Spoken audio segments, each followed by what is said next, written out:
Welcome to my office. This is Jim Paar. It is Sunday, and we're going to talk to you a little about funnels. And so I'm just going to take you through my office here.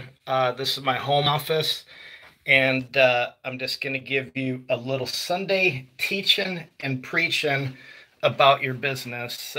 This is my hallway. As you come down, you can see my good friend JR up there. That was the body double for Jesse Ventura. And so this is where it all happens here. So this is my home office.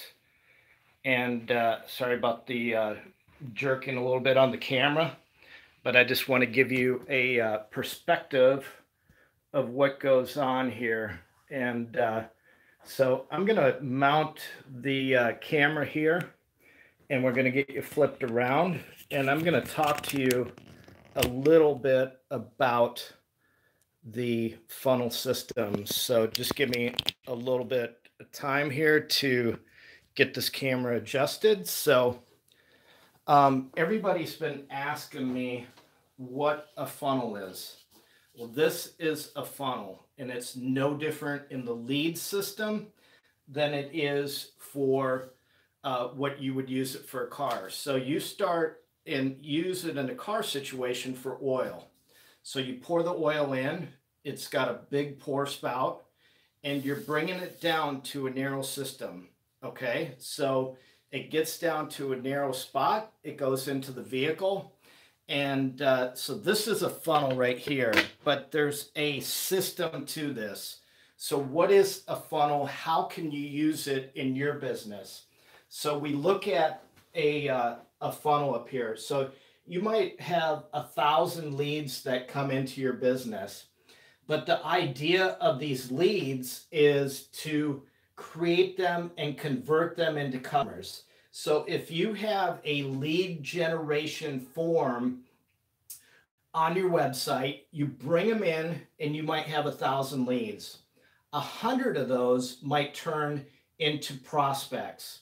And I'll go through the system of what a funnel is or how it's organized in just a little bit. So once you get 100 prospects, 10 of those might turn into customers.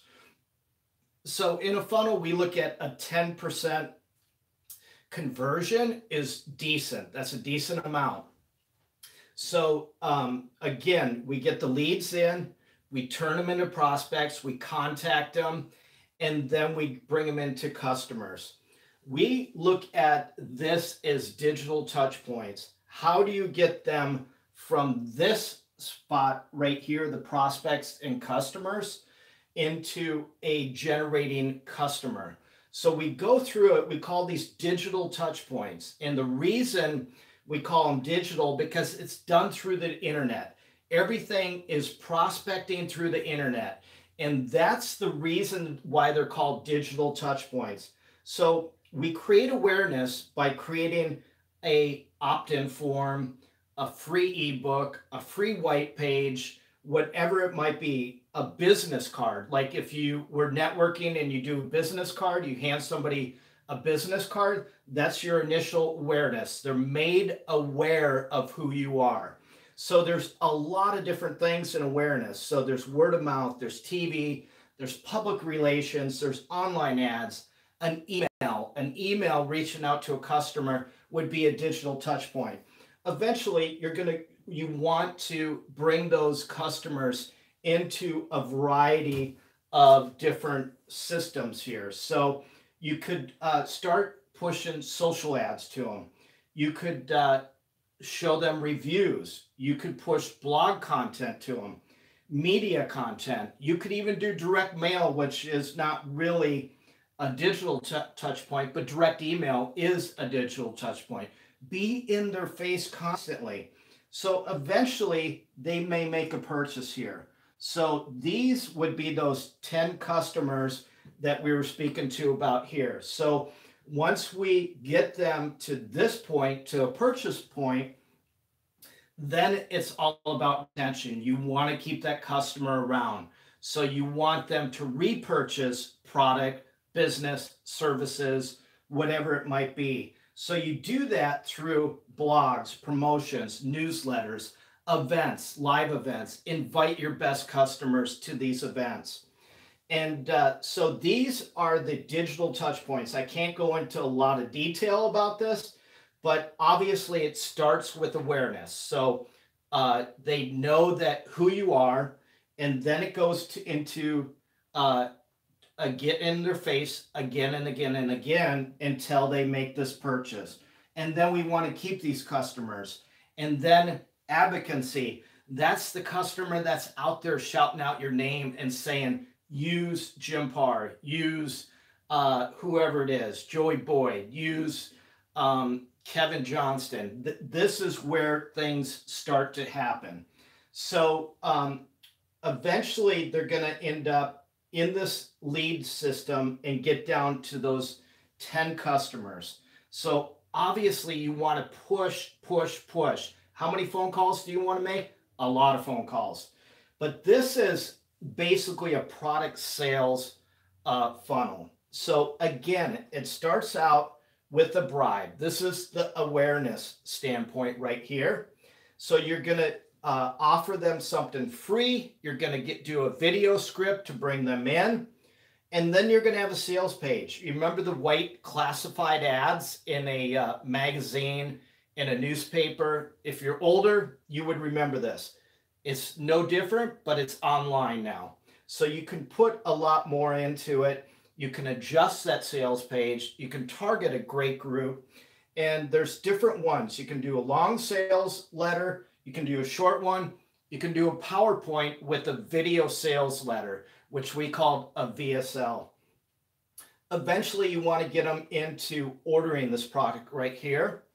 And then we want to get them to the point where we can upgrade their order. So maybe you're selling a flashlight. The flashlight is $19.99, or maybe it's a free flashlight. So we look at these products, we call them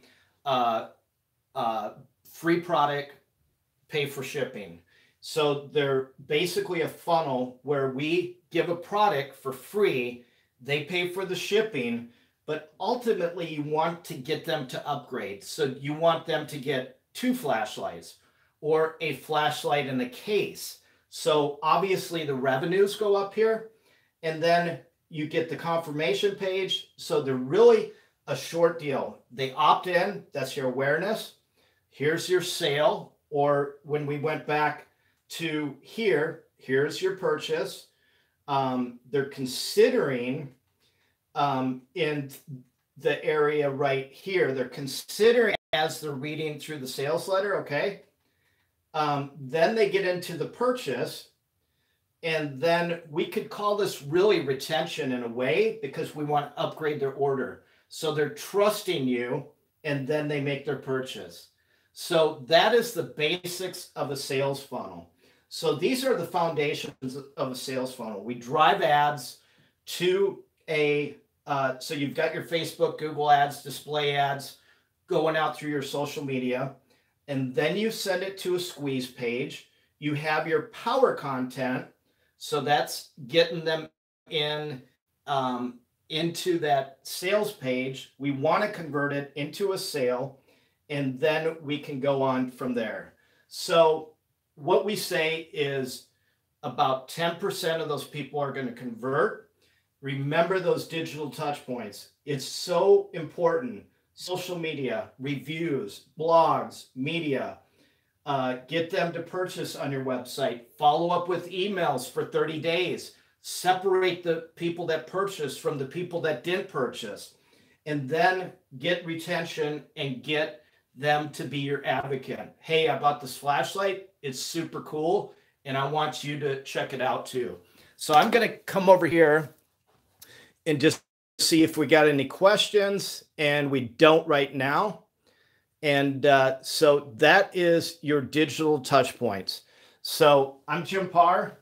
If you want to check this out, just subscribe to my YouTube channel. I've got a lot of videos, and you can ask questions, leave comments, engage in the conversation, and even schedule a free strategy call with me.